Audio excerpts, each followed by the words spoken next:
This is Akiko Yamazaki, and I am a class of 90 industrial engineering, which has since then been renamed to engineering management sciences. I had the honor to serve as the chair of the task force for sustainability, and I'm also a member of the Woods Institute for the Environment. Welcome, and thank you for joining us today.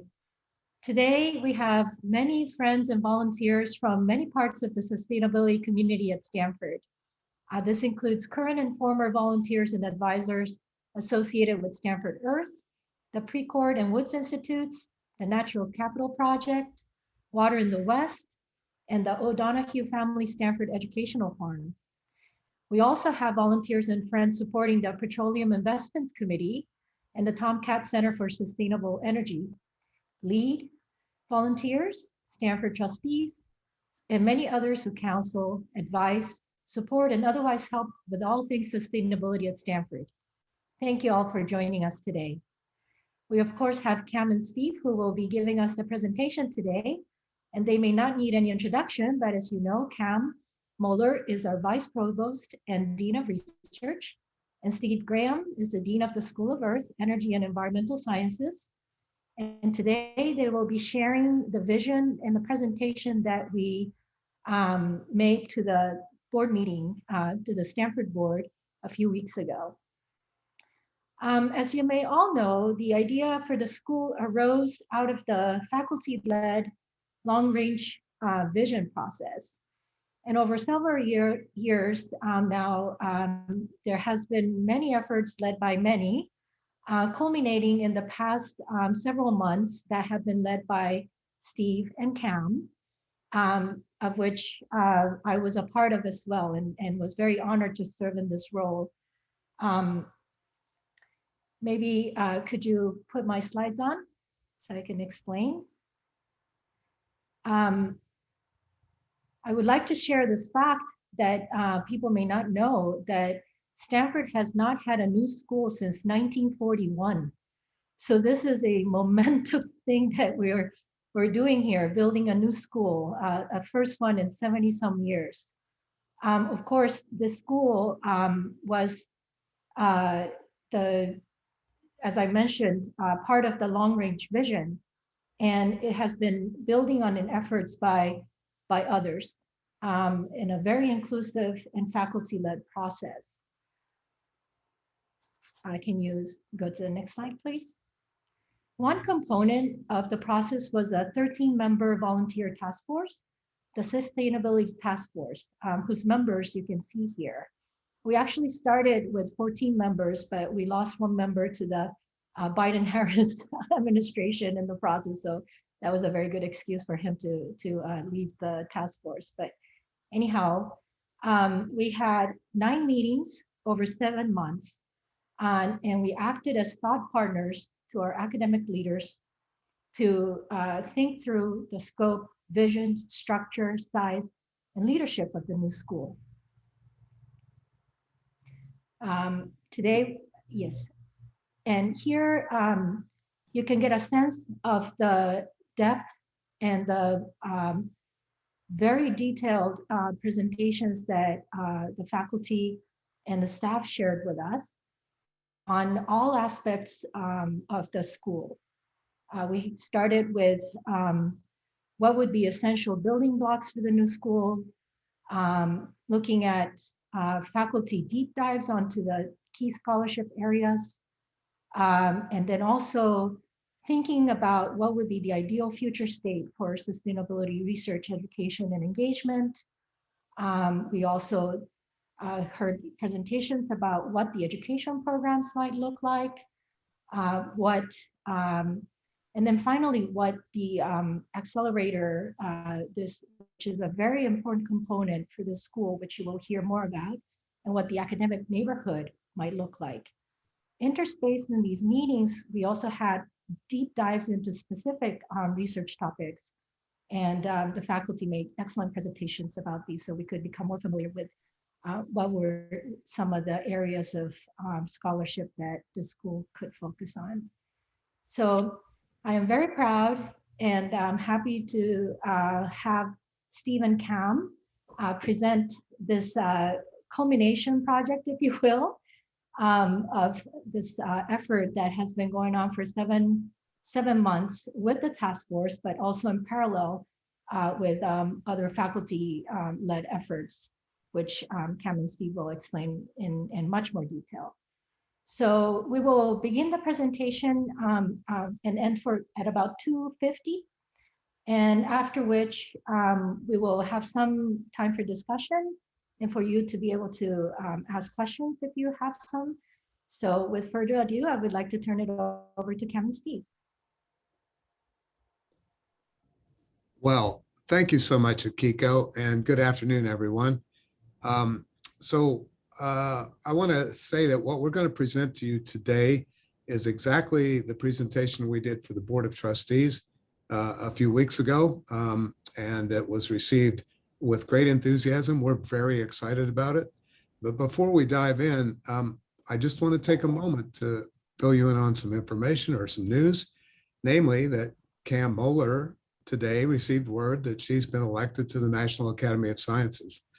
Join me in a quick round of applause for Cam, huh? Thank you, Steve. Of course. So Cam and I are genuinely excited to be here today on behalf of the Blueprint Advisory Committee to provide you with an update on the planning process for a school for the future, a school focused on climate and sustainability. And for those of you who don't know, the Blueprint Advisory Committee consists of 30 faculty from all 7 schools and 5 policy institutes and SLAC who've worked hard and with great passion since last September on developing plans for the new school. So our aim today is to bring you up to date on the current state of planning for the new school and to invite your feedback. And we hope in the process to inspire you about the ideal future state for research and education in planetary stewardship, a term introduced to us by our friend who's on the call here at Stanford. So slide, please. So in this presentation, we'll address 7 topics. First, the mission and vision for the school. Second, the rationale for the school, why it's an important thing to do. Third, the areas of scholarship needed for impact, its educational mission. Fifth, its novel sustainability accelerator. Sixth, a physical sustainability academic neighborhood here on campus. And finally, next steps. Slide. So all of us at Stanford recognize the major challenges that lie ahead in sustainability and climate change, and that we can and must make a difference in those areas, as has been articulated by President Mark Tessier-Levine and Provost Persis Drell, with the President emphasizing the scale and urgency of the threat and our intent to rise to the challenge, and the Provost emphasizing the roles of education and partnerships in finding solutions. Slide. So in the many, many town halls and other meetings that Cam and I have attended over the past 9 months, we've often been asked about how we define sustainability. And of course, there are many, many definitions of sustainability. So we've polled many stakeholders, and together with the BAC, we've landed on the notion that scholarship on sustainability is that which is inspired by or helpful to the goal of creating a future in which humans and nature thrive together in concert and in perpetuity. Slide. So the vision that's emerged through the work of the BAC is one in which Stanford advances knowledge critical to sustaining life on Earth through fundamental research across the natural, engineering, and social sciences, the political and economic drivers, the arts, and the humanities. And it prepares students as future sustainability leaders and responsible citizens through rigorous, engaged education and research. And finally, it catalyzes informed action globally to generate local, national, or regional and global solutions to the defining challenge for humanity. We'll speak to all of these in the slides that follow. Cam? Thank you, Steve. And I'm really happy to be here chatting with you. I just really wish that we could do it in person. So it's a small group. I know Akiko said to hold your questions, but please do feel free to put them in the chat also so that we make sure that we don't lose them, because we really want to hear both your questions and your feedback. Both your direct feedback and your questions will help us a lot to think about things as we move forward. The first thing that you might ask, especially this particular group of volunteers, which knows a lot about what's going on at Stanford, is, well, why do we need a new school? Aren't we already doing a lot in the environment and energy here at Stanford? And we are. We're doing a lot. And we've made many organizational efforts over the past 20 years to make it possible to do more.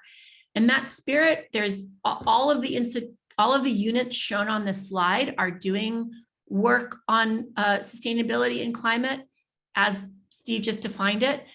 We especially want to call out the School of Earth, Energy, and Environmental Sciences for their pivot in that direction, and the formation of the Stanford Woods Institute for the Environment and the Precourt Institute for Energy, both of which have been greatly influential in creating interdisciplinary collaborations across campus, helping with hiring of key people and supporting the work, the engagement, and the convening roles that it made it possible for us to launch this effort from where we are today.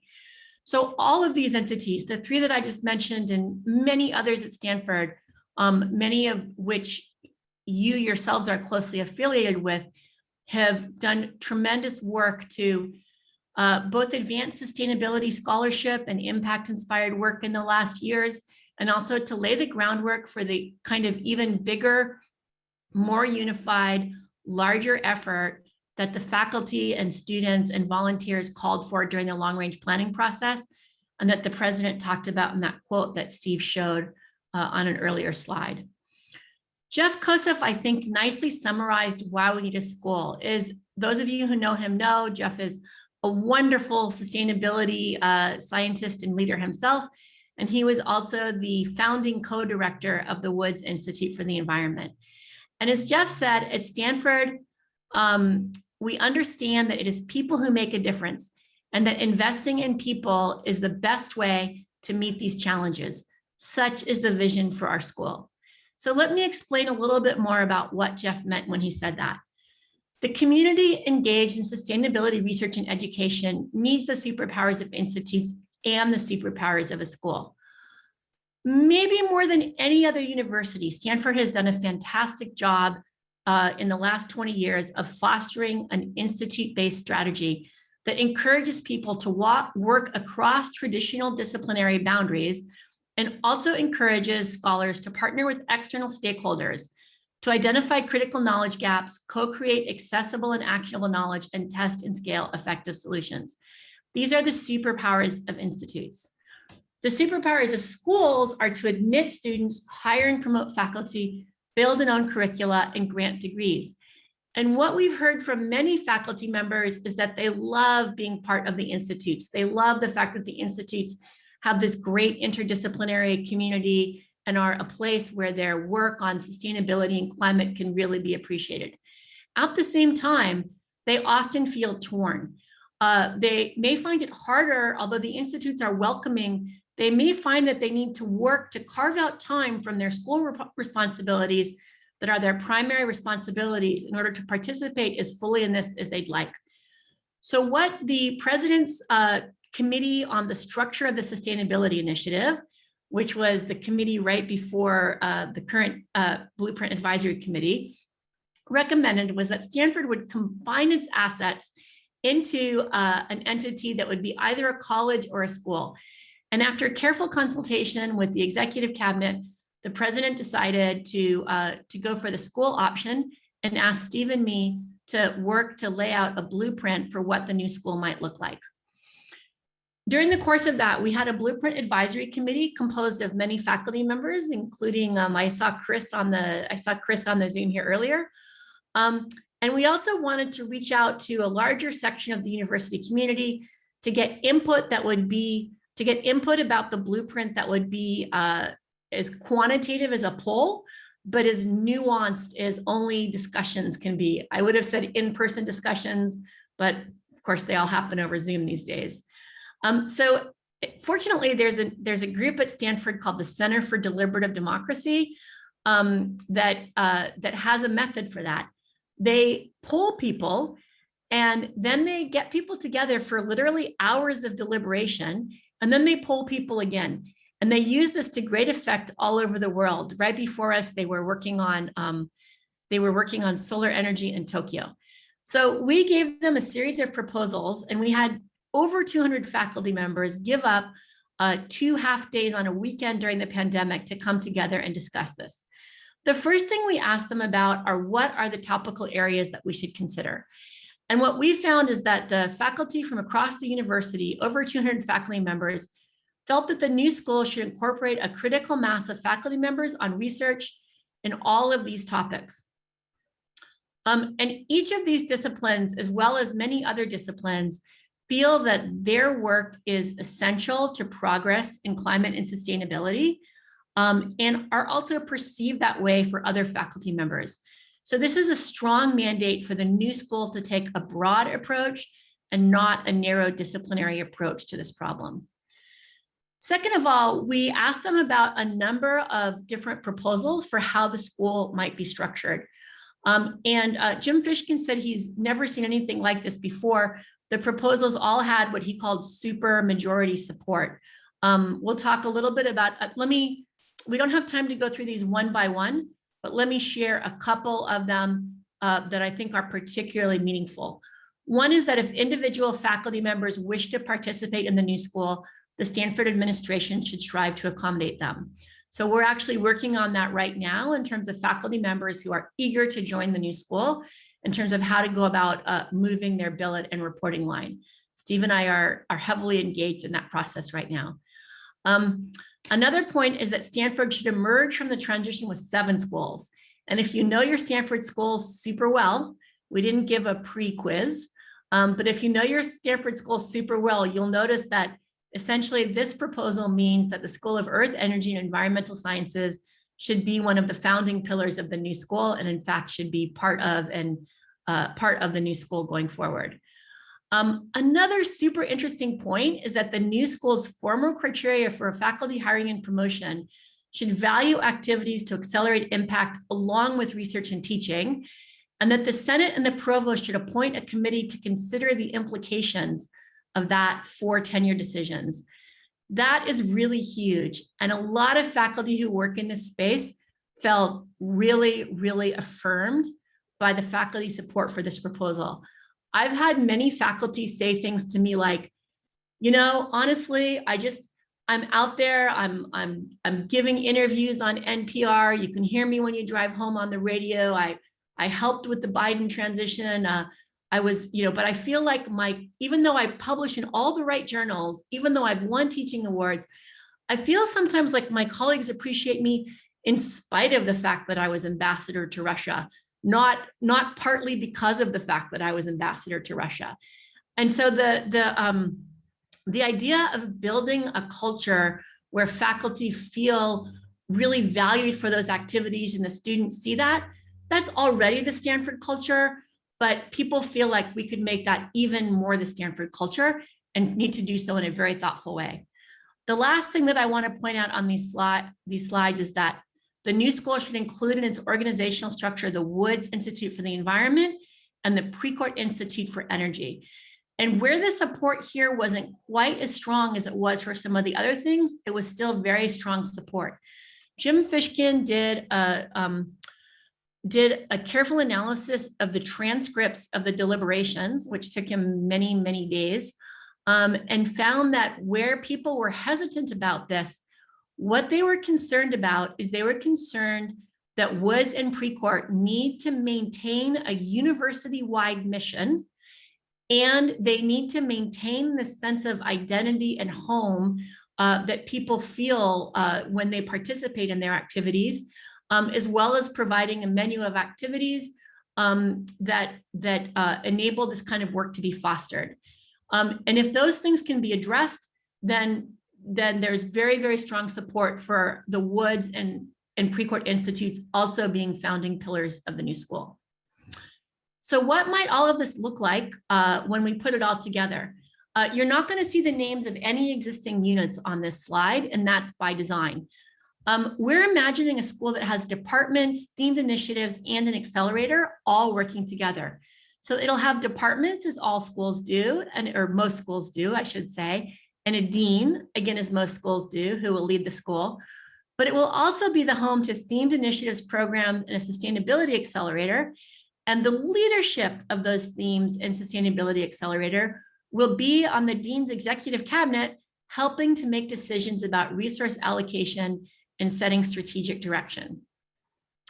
The themed initiatives in the sustainability accelerator will be a way that members of all other schools and units can participate in the school.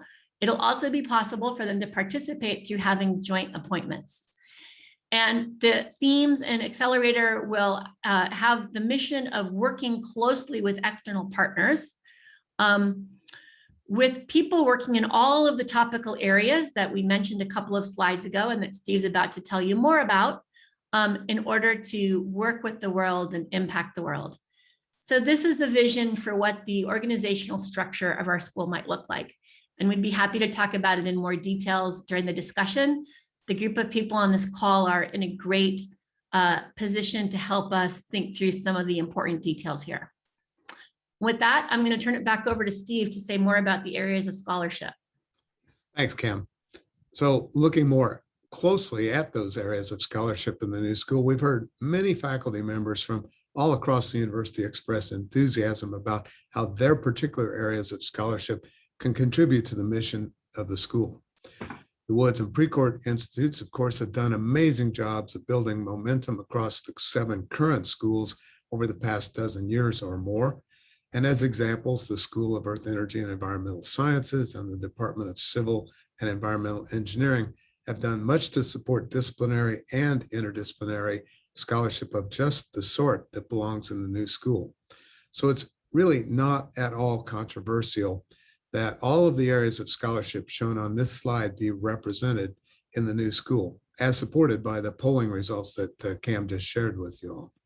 So each of these areas have key questions that need to be addressed. So first slide, Cam, or next slide. In the area of climate change, how can all communities adapt to the climate change that's already occurred? How can we minimize future climate change and prepare for the climate change that is yet to occur?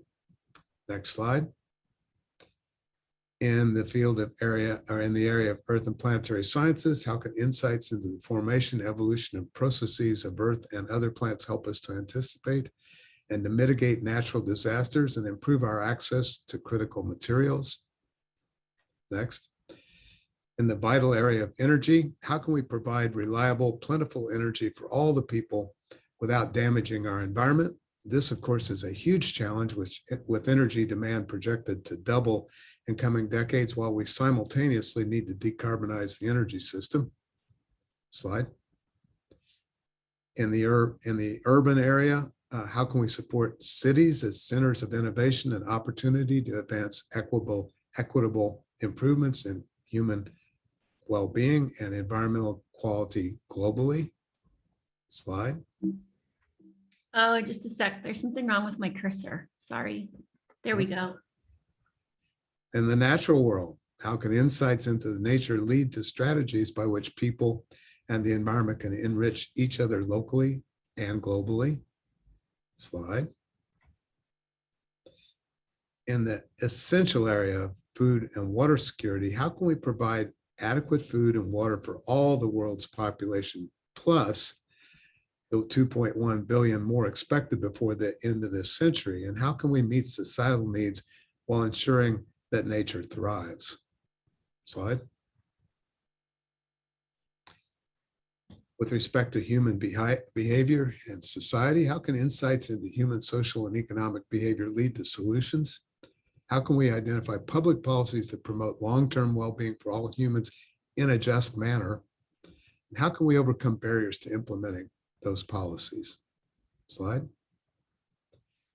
And finally, in human health and the environment, from climate change to pollution to loss of biodiversity to propagation and expansion of disease vectors, how can we address potentially devastating environmental threats to human health and ensure a thriving planet, a future for our planet and all the people who call it home? Slide. So turning now to education, our students have been very vocal in their desire for sustainability degrees that will prepare them to address the most pressing issues facing the planet. Stanford currently offers many such degrees, but students have very different experiences because those opportunities are spread throughout the university and aren't very well coordinated. And the degrees may also work towards entirely different goals. So the new school gives us an opportunity to align degrees while building on some of the incredibly successful programs that we already have, such as the Emmett Interdisciplinary Program on Environment and Resources. Slide. So the National Academy of Sciences, of which CAM is now a member, has recommended certain skills or competencies that students need to have in order to be successful in sustainability careers. We plan to use these as guides for how we create our new degree programs and our extracurricular offerings. So the competencies that we plan to instill include these shown on the screen: transdisciplinary thinking, which helps students to make connections across disciplines; systems thinking, which, as the name suggests, allows students to think about systems as a whole; and research and practice, which is the ability to connect research findings with policy and practice. Next slide. So the school's educational programs are going to be designed around keystone experiences that ingrain the competencies that we've just talked about.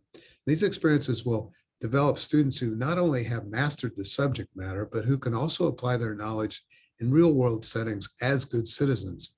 In particular, note how the competencies and experiential learning are woven throughout the undergraduate experience that's mapped out on the left side of the slide. And next slide. So we're recommending several first out of the gate programs, many of which will incorporate the keystone experiences we've laid out. And these include enhancing and leveraging our existing high quality and respected educational programs in the sustainability space, developing content and skills-based certificates to augment students' experiences and their regular degrees, developing undergraduate degree programs or tracks on sustainability, including some fully within the school and others collaboratively, such as sustainability management, which would be offered in partnership with the GSB. And finally, developing a sustainability leadership program for professionals. So to build on all of this, we're organizing a curriculum committee that will begin meeting this quarter, as well as seeking advice from the Faculty Senate to further refine our degree offerings. Cam? Thanks, Steve. Let me say a few words about the Stanford Sustainability Accelerator. And I hope this picture properly evokes an accelerator, but for those of you who study physics, there will be a quiz afterwards about what this actually is a picture of. The Sustainability Accelerator was designed by the engagement working group of the Blueprint Advisory Committee, but it really builds very strongly on the work of the prior committee, the President's Committee on the Structure of the Sustainability Initiative, which was chaired by Arun Majumdar and Noah Diffenbaugh. It'll have two policies. The policy pillar will support communication, translation, and co-creation of knowledge and policies. And the technology pillar is focused on helping tough technology to bridge the multiple valleys of death. These valleys of death are particularly deep in the sustainability space for a number of reasons. The technology pillar will also support hardware projects that fall more in the category of humanitarian relief, like compostable latrines or solar cook stoves. The key thing about the Sustainability Accelerator is that it will blend these two pillars with a laser-like focus on engagement and translation. It's really important that supported projects and educational efforts could fall anywhere in the spectrum and can blend in varying amounts of expertise from either pillar. This is really, really important in sustainability and climate. So technology may need new policies and regulations to enter the marketplace, or the technology might need to be adapted early on to the existing regulatory environment. Often, regulatory changes can make it possible for the technology that's possible to realize, that already exists, to realize its potential. So maybe the policies can be informed by the deep scientific and technical expertise that's available on campus and through partnership with our stakeholders. And conversely, the technology can be informed by that policy, and I would say also the practice expertise. Or we might need to develop test beds to implement a combination of technological and behavioral solutions in communities in the real world. So all of these types of engagements will require elements from the two pillars to work hand in hand. The foundation of the Sustainability Accelerator has several elements. The working group's conversations really converged on the fact that it needs a physical space, funding, and shared resources for data and prototyping. These resources will be available to everybody who wants to accelerate their work at Stanford, but we also plan to pick a few large projects to make big bets on. And those projects, one of the things we'd like to talk to you all about today is the best structure for bringing in advisors with real world expertise that can help us move with the urgency of a company or an NGO while we're doing the deep work that is best suited for universities. Like everything within the university, what's most important is the people. In addition to having faculty and students from all schools, the Sustainability Accelerator will have professional staff, some of whom are already here on campus, but some of whom have yet to be hired. We need to have staff with different skills profiles and networks than those one typically finds in tenure-line faculty. We also need external partners with extensive experience on commercialization and scaling, and who know how to understand, write, and affect policy, and have real-world experience of that. The policy pillar hopes to be an exciting place that has prominent industry and policy leaders who will contribute to the Stanford community on a temporary basis, maybe with titles like Entrepreneur in Residence or Policy Fellow. What's really important to me is that the students and postdocs will be key participants in these projects. I think that's really, really important for three reasons. First of all, today's students and postdocs really call us to a higher level of action. They often have fresh perspectives and they have a great sense of personal urgency. Second of all, working on these projects will be a key part of their education. And third, and most importantly, working on these projects in the accelerator can feed the hunger that many of our students feel to start making contributions to society right now, today, ideally as part of their university experience. We've talked about the criteria to prioritize the accelerator work, especially the large projects, and it comes down to three things. How important is the project? How important will how great and deep is the impact, in other words, that the new knowledge can create? What is the reach of the project? How many humans or how much of nature will it affect? And do we have the leadership in place, both the internal leadership and also the potential for external leadership that can scale to really help this work have impact that can impact the world? An important aspect of the accelerator will be funding for innovative research. So it's particularly important that we build on and enhance grant programs throughout Stanford, especially those offered by Woods and Precourt. And our intention is to keep the Woods and Precourt programs in place and do fundraising to enhance them, which I think Woody's on the call and would tell us is a good idea to build on those and can comment on some of the opportunities that could be realized by that. So overall, the suite of grant programs will catalyze work in cross-cutting theme areas, in specific theme areas, the ones that you've seen earlier in our presentation, for example, solutions-focused work that accelerates impact through both translation and co-creation.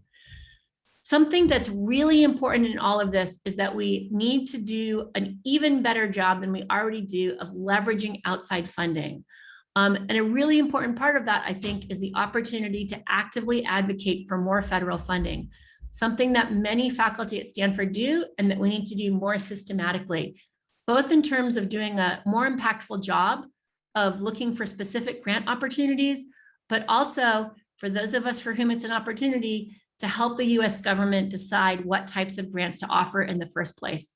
There's just, imagine that, think of there's what we can do with philanthropy, which is wonderful and is very important, but we really do need to think of those as seed grants and need to work with the US government to create more funding in this space. Just like there's a National Institutes of Health, imagine what the world could be like if we had a National Institute for the Earth. And I'm going to turn it back over to Steve to talk more about the sustainability academic neighborhood. Great, thanks, Cam. So with the formation of the new school, there's a really wonderful opportunity to create a visible, appealing, and easily identifiable center of gravity, a sense of place for research and education on sustainability, climate, and Earth right on the Stanford campus. So the goal then is to create a quad-like environment anchored on one end by the Yang Yamazaki Environment and Energy Building, Y2E2, and on the other end by Green Earth Sciences, and eventually with adjacency to residential themed student housing. Next slide. So this slide depicts that strategically located sustainability neighborhood in the large yellow circle with its easy access to the numerous sustainability assets on the west side of campus, such as the educational farm, and forming an interface with the science and engineering quad and the sustainability collaborators that live there and the rest of campus. And in the other direction, an outward facing gateway and entry point to student residential areas and the world beyond. Next slide. So zeroing in a bit here, the Sustainability Academic District, or Quad, which is shown in the yellow circle, will be the home of the new school that's focused on climate and sustainability, as well as Woods and Precourt, which are already in Y2E2. It'll create a gathering place and an intellectual heart for faculty, staff, and students involved with sustainability, climate, and Earth. They'll provide a new building or buildings to permit program expansion in research, education, and convening. And finally, it'll be a magnet for students and a tremendous asset for us in recruiting and in retaining faculty. So there's also planned to be a sustainability theme house in the adjacent future residential neighborhood, which is shown in the small yellow circle.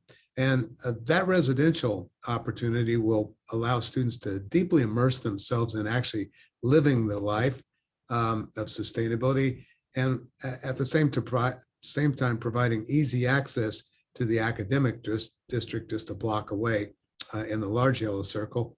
And of course, it'll be a tangible demonstration of Stanford as a living lab.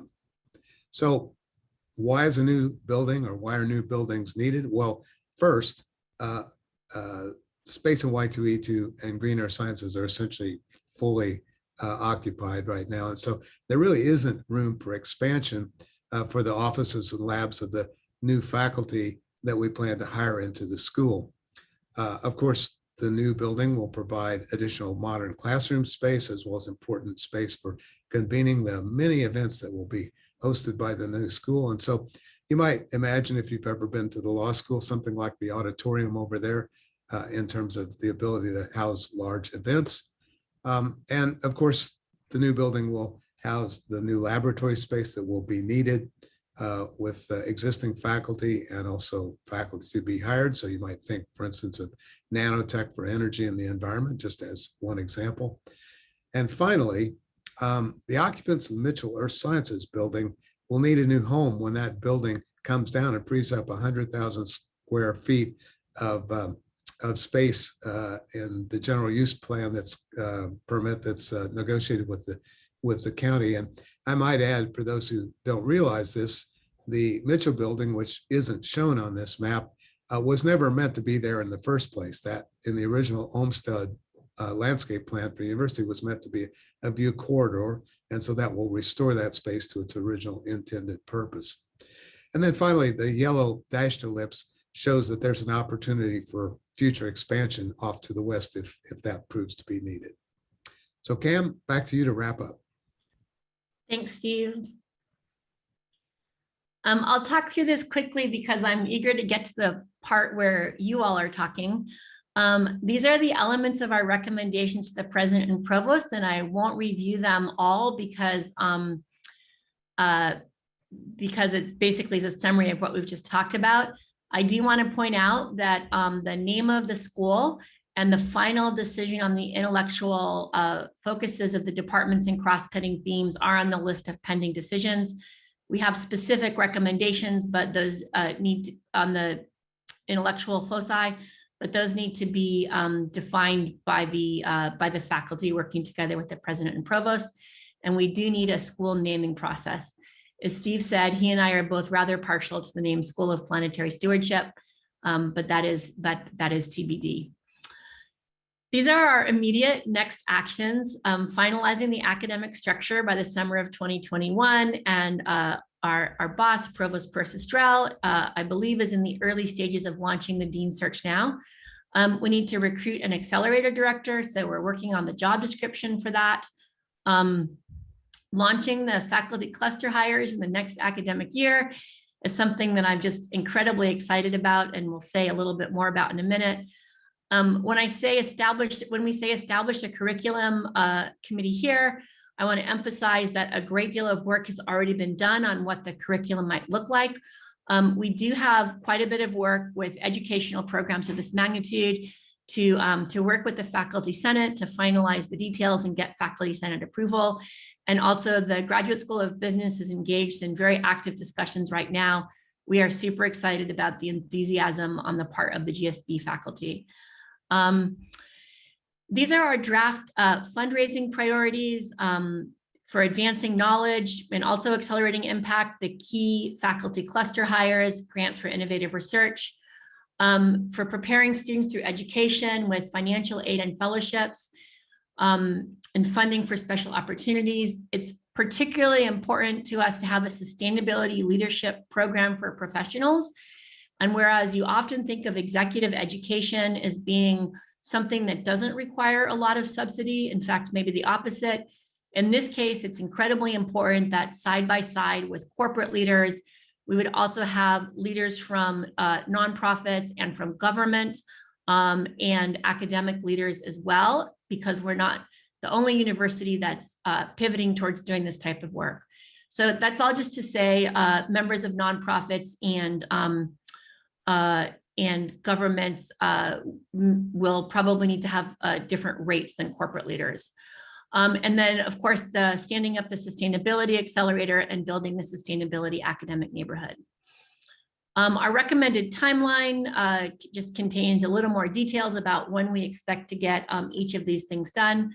I want to call your attention to our hope to hold a new school launch event in the summer or fall of next year. And we sure would be happy if that could be an in-person event. And we're hoping that in June 2022, we'll be able to flip the switch on the organizational structure. I want to close by talking about 3 faculty members that I think, to me, exemplify why I'm so excited and so honored to be part of this new school formation. E is actually here on the call. I was on the committee that hired E a number of years ago, and E, I think that I have the numbers right when I say that in your first 14 years on the faculty, you brought in more than $100 million of grant funding. So E and his lab members have developed novel technologies for energy storage and have successfully commercialized those discoveries. In fact, people leap across the valley of death to get to E and his students. But the process still took more than a decade. And if they had the equipment, the staffing, and the access to external collaborators that the Sustainability Accelerator could give them, that process could have reached the market significantly faster. Ram Rajagopal is a civil and environmental engineer who has developed an open source system for improving the energy grid to integrate renewables. That project has been a collaboration between Stanford, Slack, the University of Florida, Google, and the Navy. And it could have been established significantly faster with access to the accelerator's resources and staff. Because as you can imagine, when you have a test bed for checking an open source system for the energy grid, it's pretty important to be able to take phone calls from the staff of the municipality where you're testing it, as well as from the homeowners. There's just a lot of details to work out. Debbie Sivas is a law professor. She's part of an interdisciplinary wildland fire research group that's come together informally to explore research, teaching, and engagement on wildfire policy in California. And they integrate researchers who investigate health impacts, new materials, new technologies, regulatory barriers, and management options. And the accelerator could really amplify their work. It would provide a vehicle for convening stakeholders, funding needed research, and importantly, again, networking with agency officials and legislators, business leaders, tribal leaders, NGOs. It's just a lot of work to put these technology and policy solutions into action. So I think of these three professors, and you might say, well, those professors are already here at Stanford, doing great work. So it would be great to accelerate their work.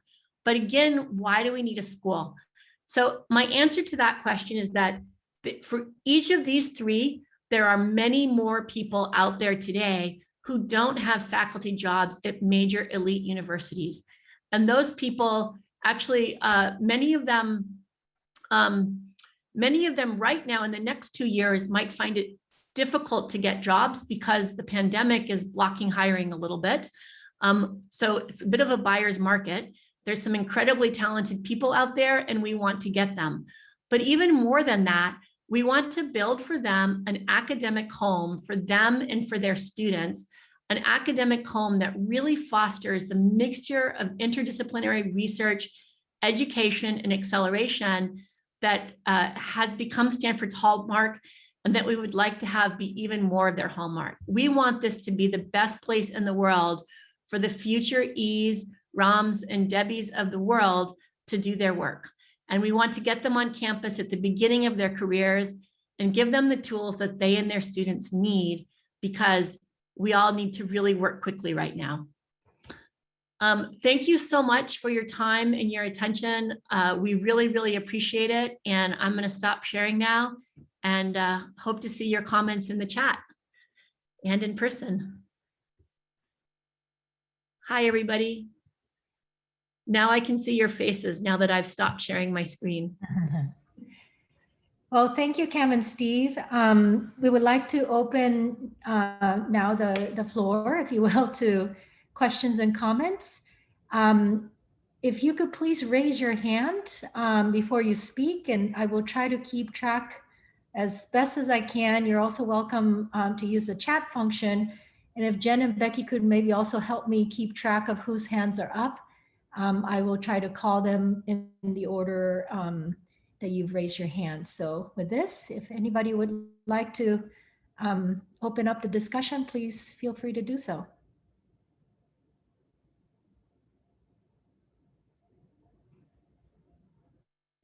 Yes, Sandeep.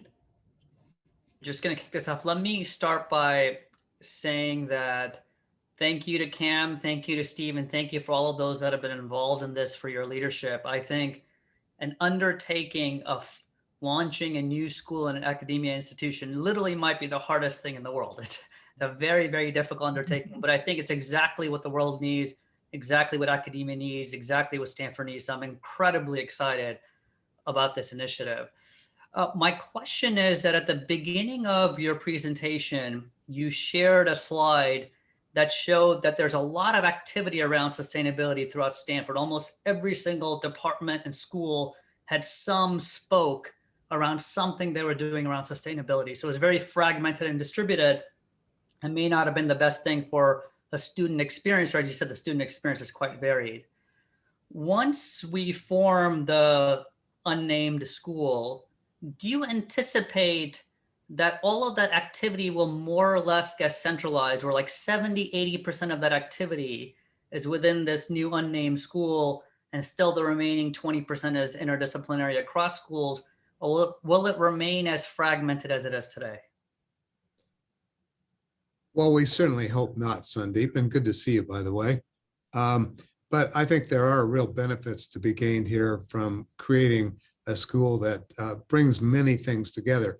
And of course, sustainability activities, as you've already indicated, are everywhere throughout the university, and those that are happening in schools other than the new ones will continue. And we hope, in fact, to make sure that this school is not siloed, walled off from others in sustainability. And some of the cross-cutting structures that Cam showed in the structure diagram are exactly intended to make sure that that isn't the case. But certainly on the educational space, there's a really great opportunity here, as I indicated, to bring degree programs in alignment, be better coordinated with one another, and also to be able to focus resources to expand significantly some of the wonderful programs like Earth Systems or EIPER or others that already exist.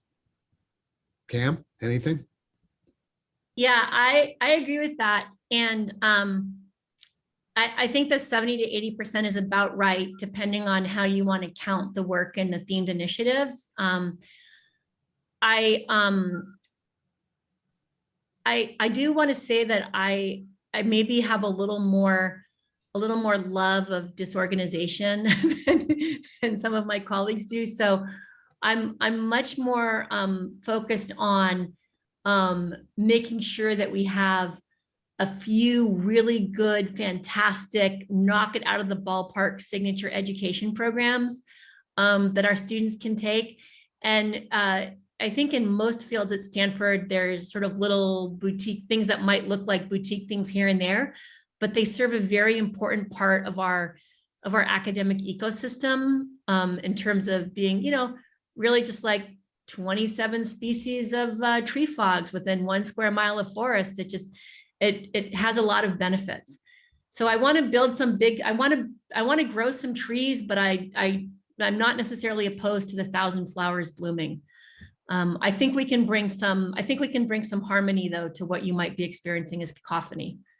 Yeah. Thank you. Christina sent us a question by chat, which actually is a great follow-on question. And I will read it for you.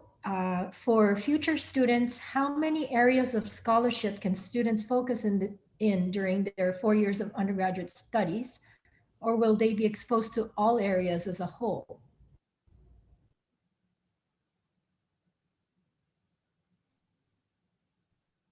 Well, I think they should have at least a passing familiarity with the importance of each of the areas. And how many areas they can be deep in probably depends on the particular field or fields of study that they choose to be deep in. Everybody's heard of the T-shaped students where you know a little bit about everything and a lot about something. And then there's also the pie-shaped students where you know a lot about 2 things. It'll really depend field by field.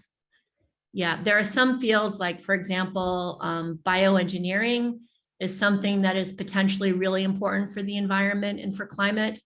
And that really, there's no way to get around that having lots and lots of prerequisites.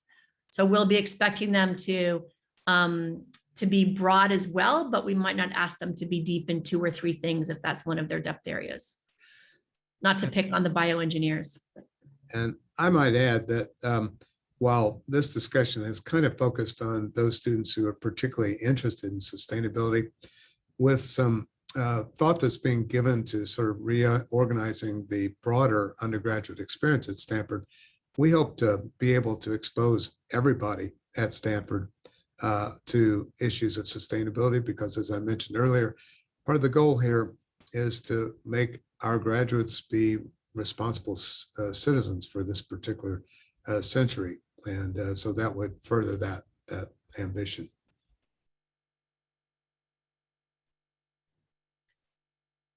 What advice do you have for us? And in particular, what advice do you have for us on leveraging external expertise?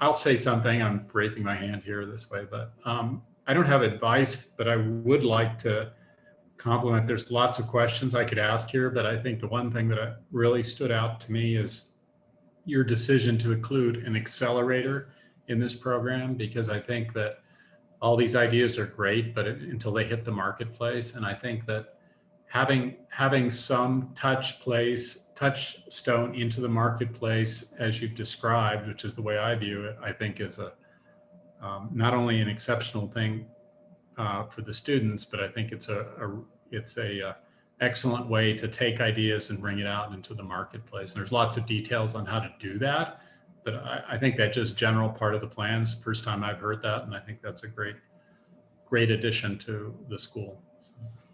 Thanks, Dirk, and it's good to see you again too. No, that's perhaps the thing that we're most excited about, in that it really will make this school quite distinctive relative to other schools in the university, and in fact, to sustainability schools or sustainability-like schools elsewhere in other universities. So in fact, we hope that not only will it accomplish some of the goals you just spoke of, but it may turn out to serve as some sort of model for others to follow as well. So yeah, we're very excited about it. We had a comment by Laura. Hi, everybody. Oh, would you like to?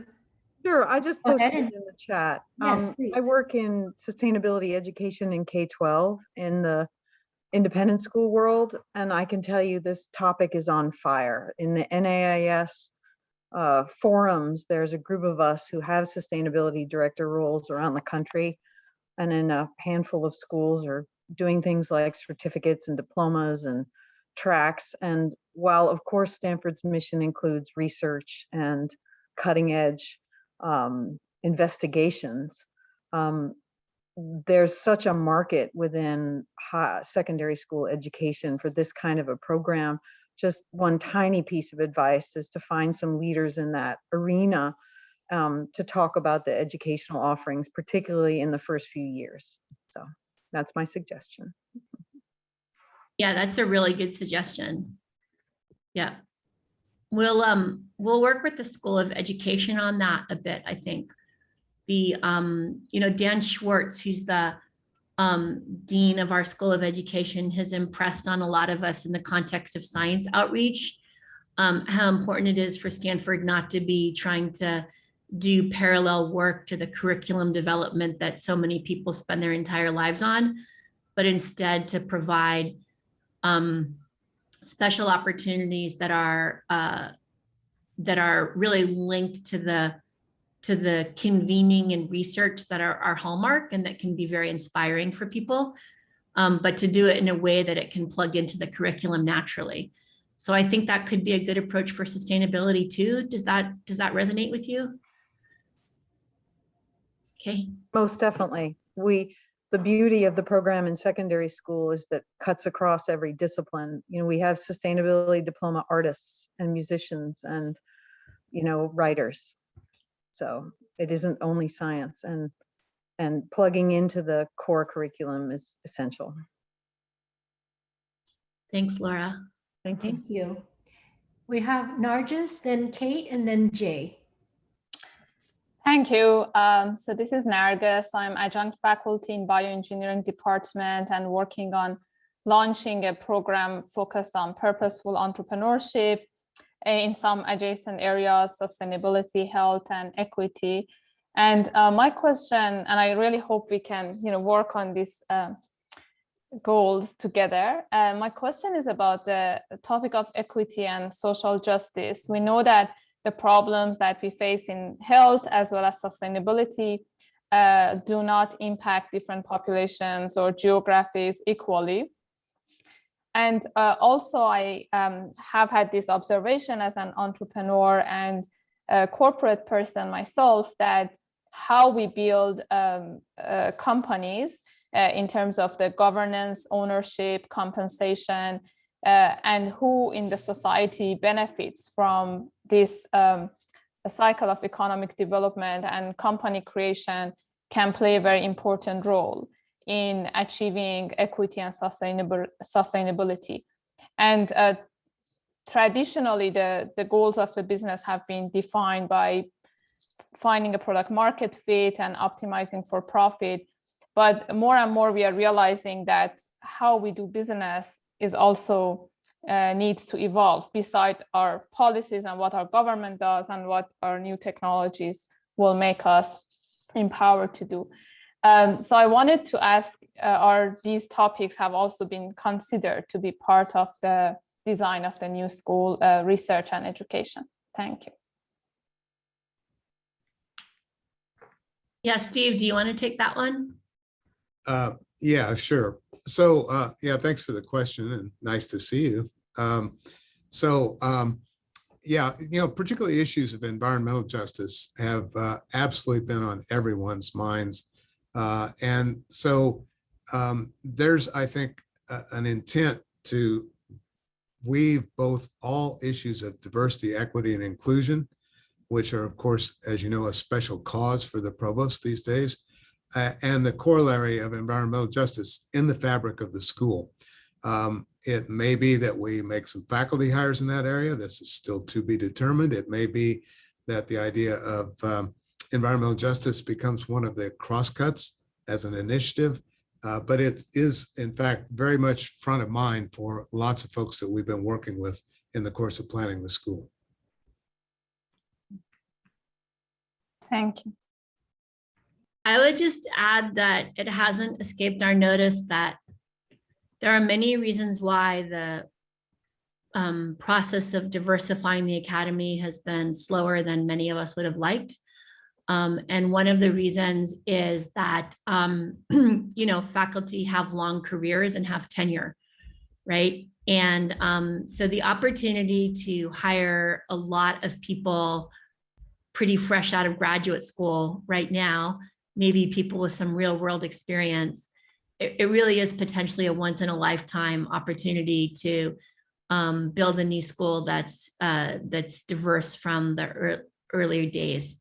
So that's pretty exciting. And we have a 4-point plan on how to do faculty hiring that we've worked on with the Vice Provost for Faculty Diversity. We're pretty excited about it. There's some known best practices. Yeah. And I just add as an example, it is possible to make a change if you're very purposeful about it. So we have a faculty search going on right now in the School of Earth,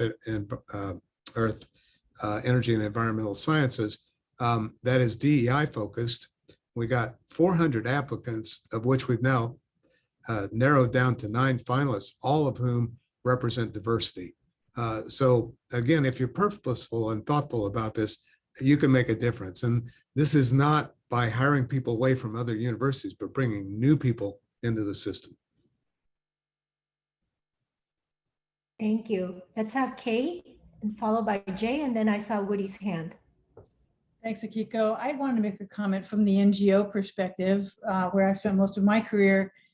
There are a number of NGOs that you can probably all identify that are skilled also in research and accelerating impact at scale, that are natural partners for Stanford's new school.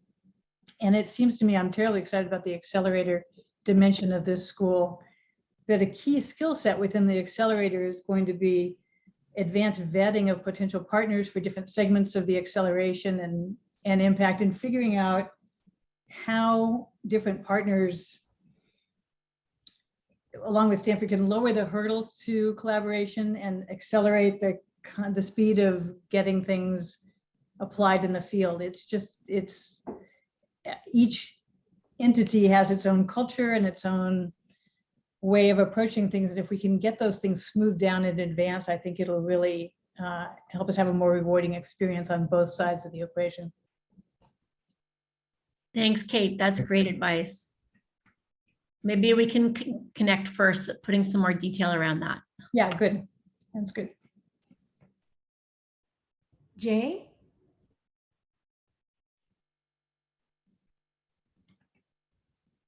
Where did Jay go?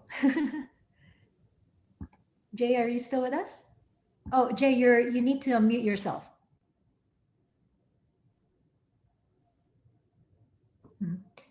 Can one of you unmute Jay? There he is. Okay. Is that better? Yep, perfect. Okay, thanks.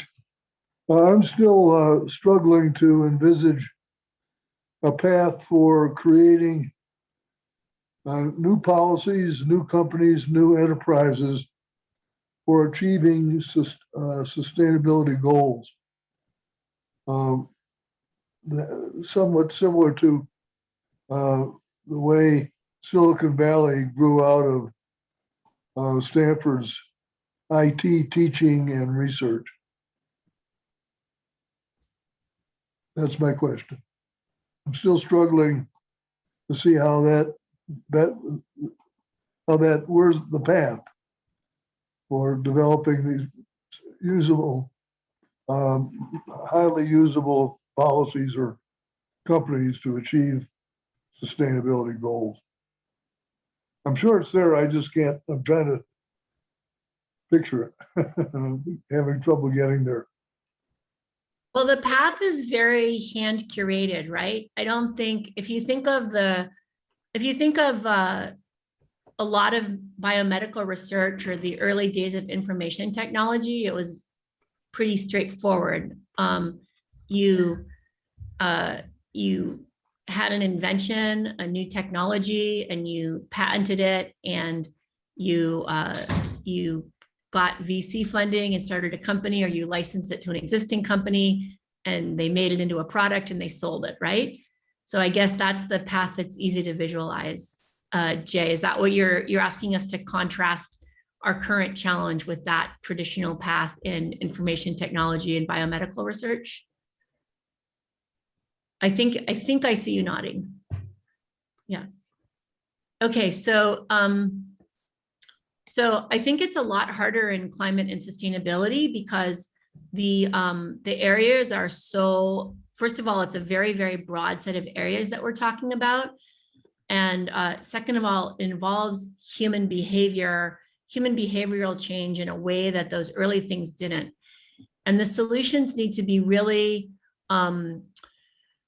really specialized towards the many different areas of impact that are possible, right? So if you take the example of E's battery technology, and E was on the call earlier, but I think he had to drop off. That followed a relatively traditional path of, research, development, test, scale through licensing and company formation. So I do think, Jay, as you and I have talked about before quite a bit, and I think has always been a passion of yours, that we at Stanford could do a pretty good job of that, but we could do more of that. We could do more of making that feasible for people to do, right? And then there are things that are harder that don't follow that same traditional path because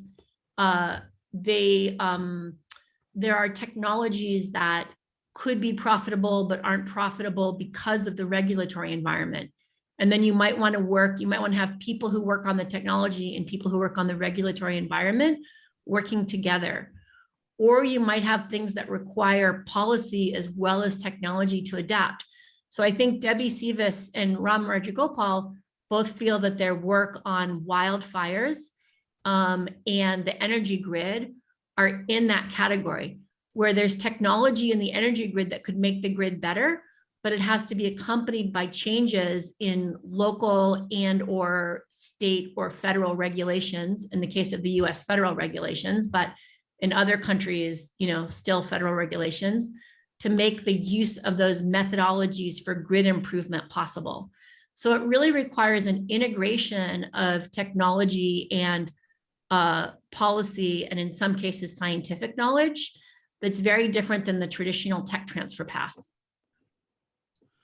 In the institutes, there is research and discoveries being that are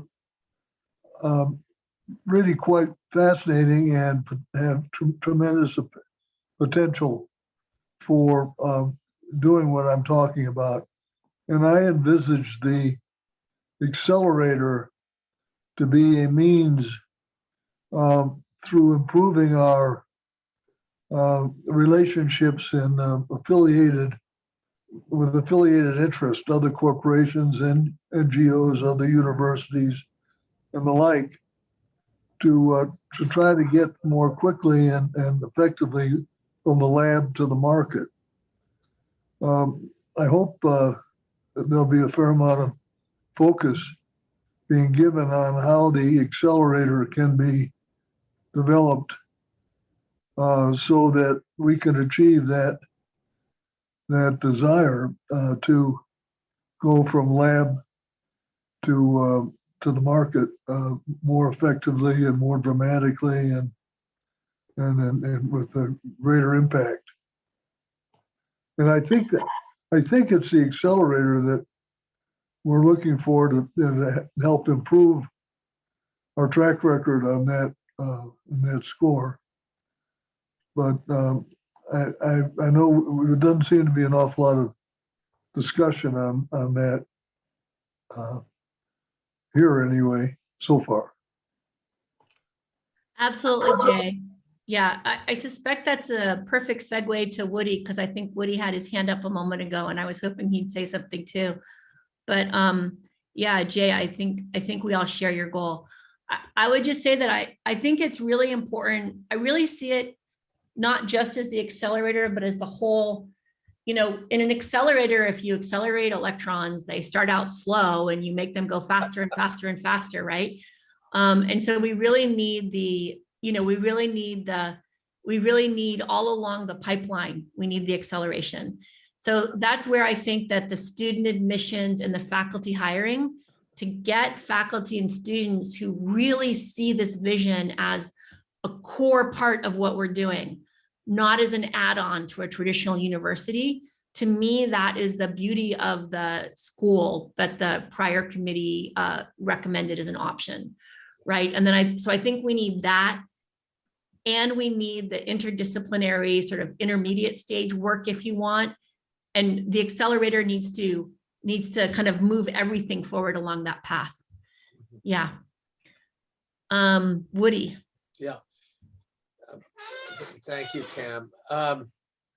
It's really a bit of a follow-on to what Jay was talking about, but you asked the question is how can we better integrate with external entities? How can we bring in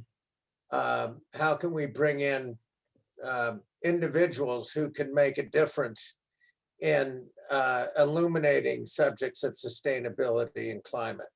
And it seems to me that one of the areas that we could strengthen would be in the area of determining implementing partners. I think of the Natural Capital Project, the Nature Conservancy, and WWF, the World Wildlife Fund, became initial partners, and I think accelerated the sort of external benefits of the Natural Capital Project.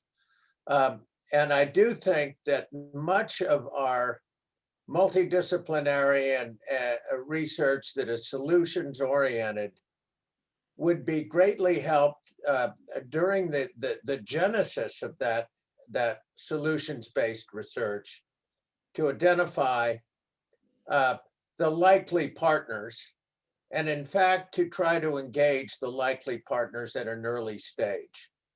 And I think that will introduce us to a wider group of these non-academic types who might accelerate Stanford's effort in this area. The second thing I wanted to mention that I think you've been concerned about, but when we think about policy,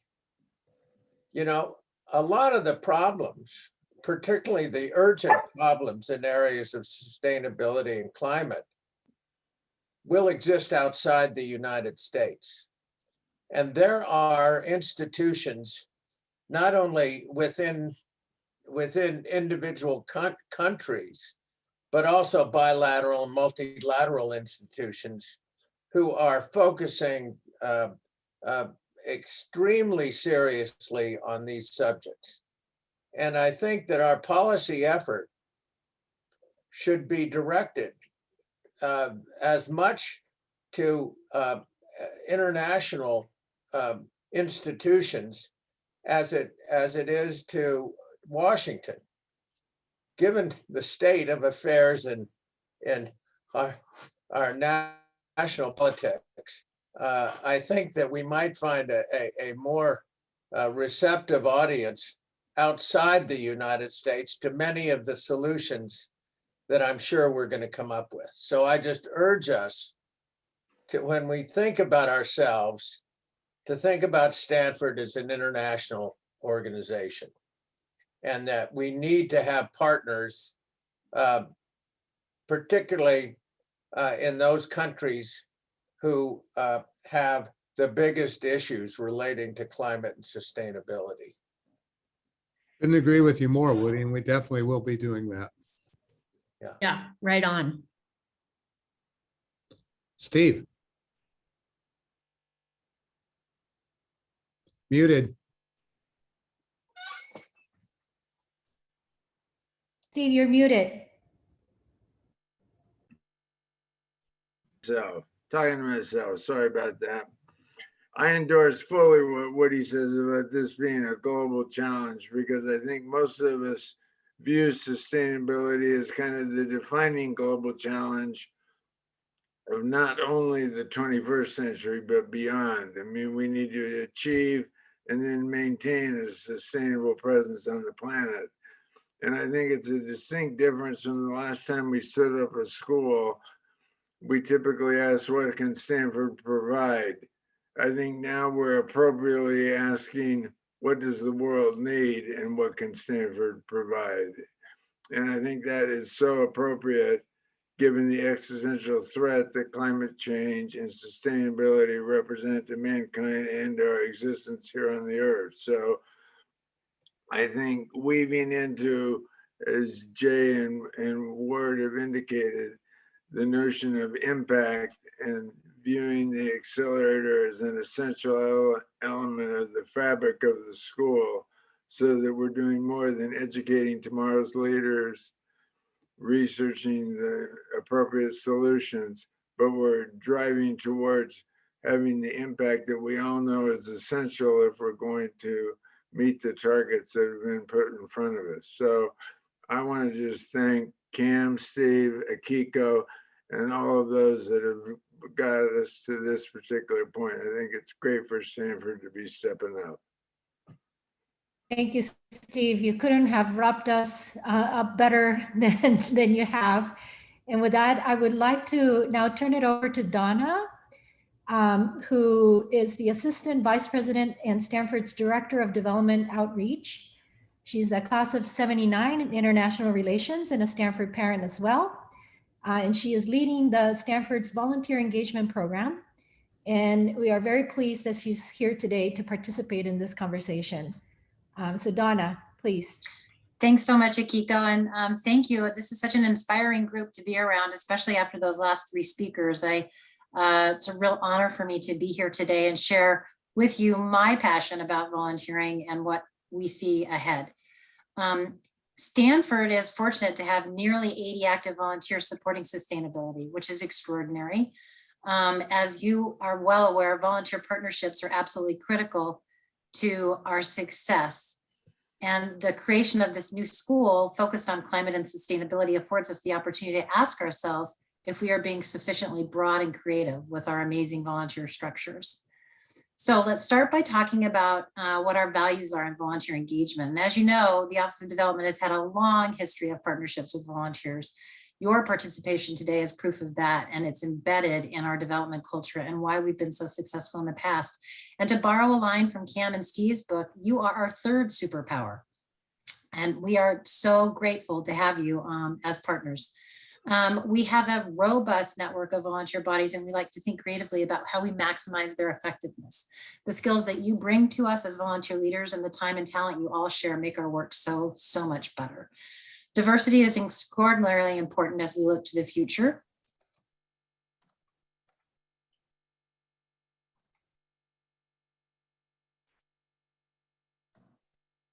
Donna, you muted yourself. Donna, we've lost you.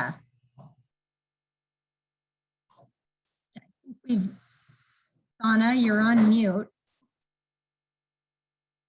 Tess, can you unmute Donna?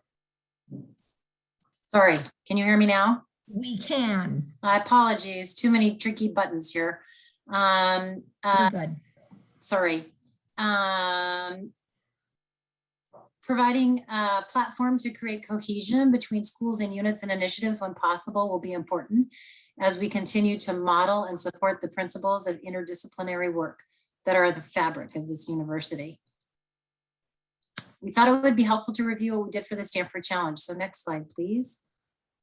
This might look familiar to many of you. The white boxes indicate the university's current ongoing volunteer bodies, the Board of Trustees, the Development Committee, reunion committees, and our strong network of advisory boards and councils. The other bodies shaded in gray are what we established during the Stanford Challenge.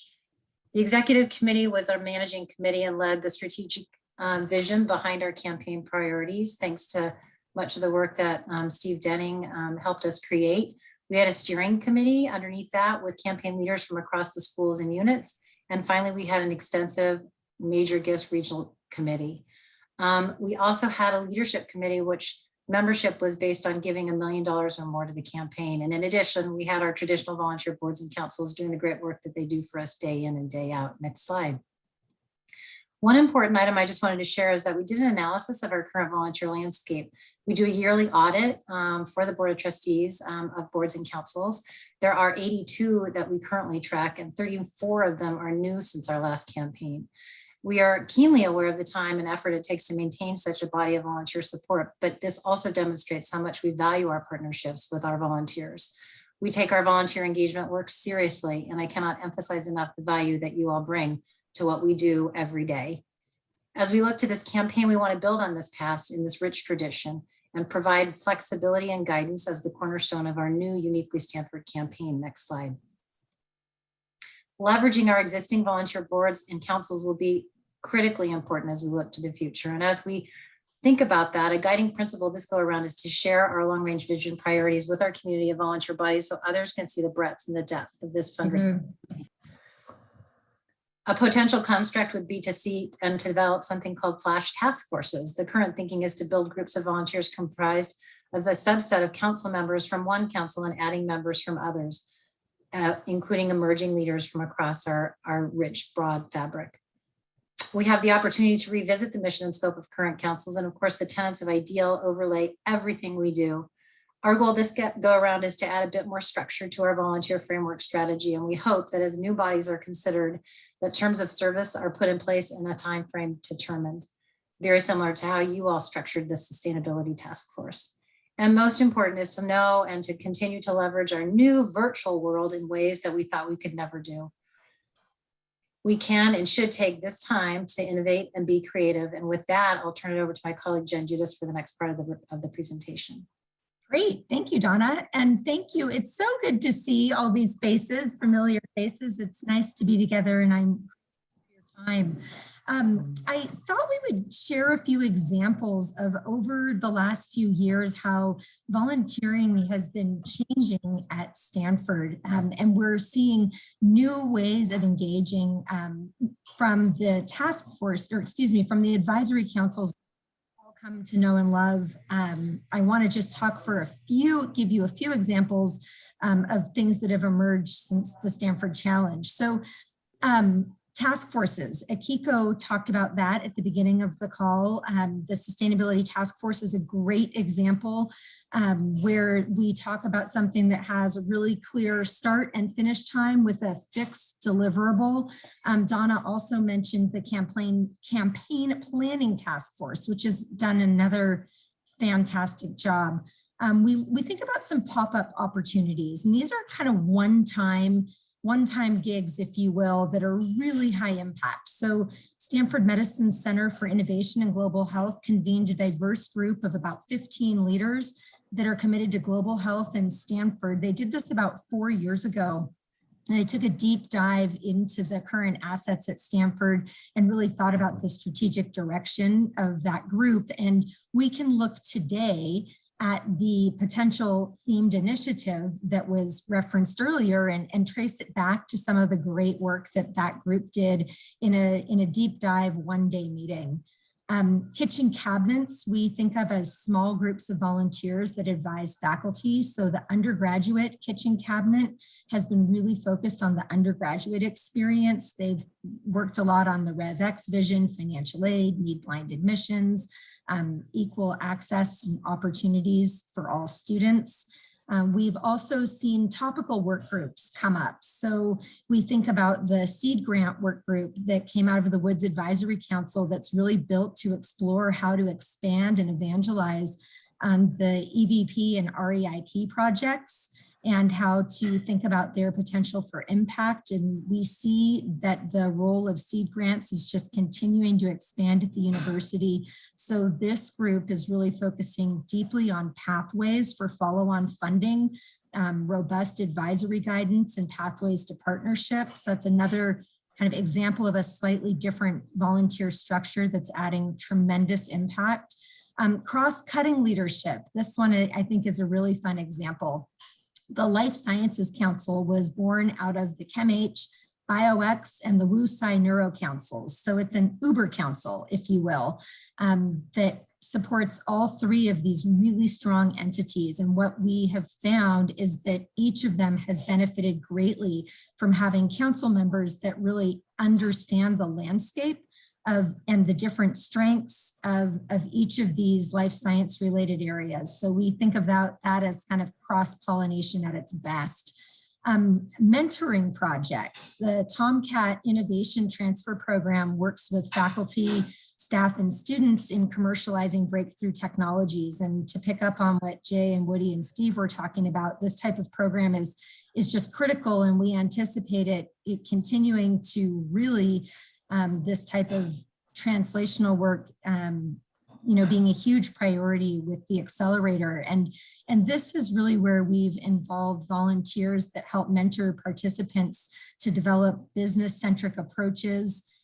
They work with some of these recipients of this program to introduce them to relevant entrepreneurs, executives with experience in their areas, venture investors. So that's a very specific way our mentorship opportunities have been taking off. And then I like to joke when we think about always in the family opportunities, that means that once you volunteered for us and with us and partnered with us and you've shown us your incredible talents, it may feel like you're never off the hook. And that's true.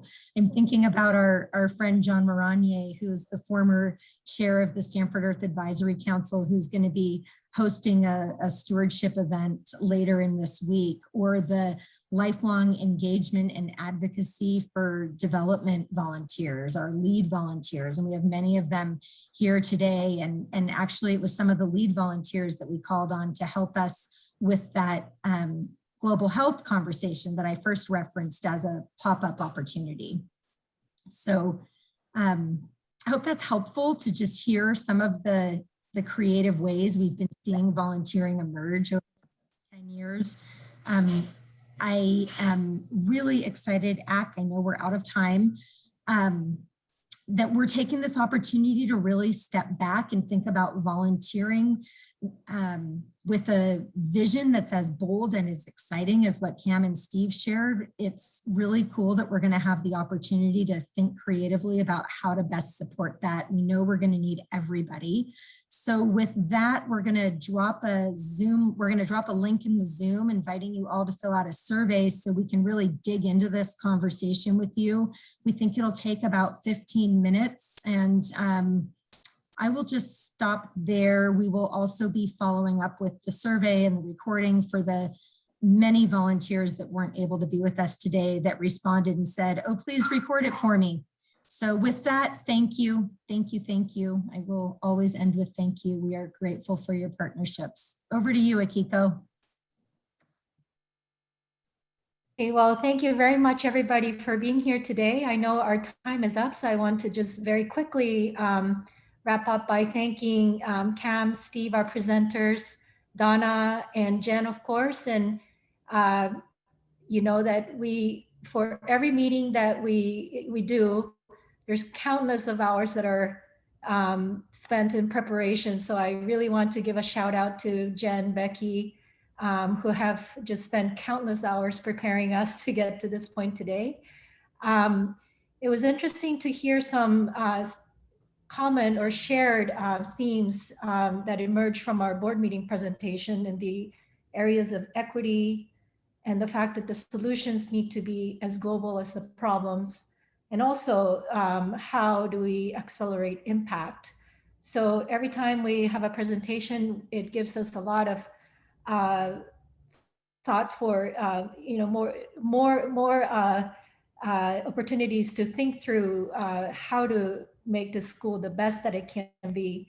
And so we really appreciate all the input that you gave us today. And as Donna and Jen presented, we also look forward to working with you in ways that you will see most fulfilling to you in the future. So with that, I want to turn it over to Cam and Steve for any closing remarks that you may have. After you, Cam. Well, I'm just really grateful to all of you for your time, and I'm really happy to see like slightly more than half of the sustainability task force here on this call today. So I just want to take this moment to call out the sustainability task force for everything they did in the last 6 months to really encourage and inspire and challenge us. And also I see that Chris is on the call and E was earlier, and I just want to emphasize again how much Woods and Precourt have made it possible to even think about doing the school that we're talking about doing now. And I'm really, really happy to have had the chance to share this with all of you who are here on this call. Wish it were in person. And I want to obviously express my thanks too. I think Cam has actually summed it up very nicely, but your time is valuable. And it's just wonderful that you were able to take this time today to spend with us. And I want to thank you all for all you've already done for the university. We are where we are in part because of all you've done to help us get there. So thanks very much. Yeah. And keep asking us not just what you can do for the university, but what the university can do for the world. Right. Okay. And what the world needs, as Steve says. Yes. Yeah.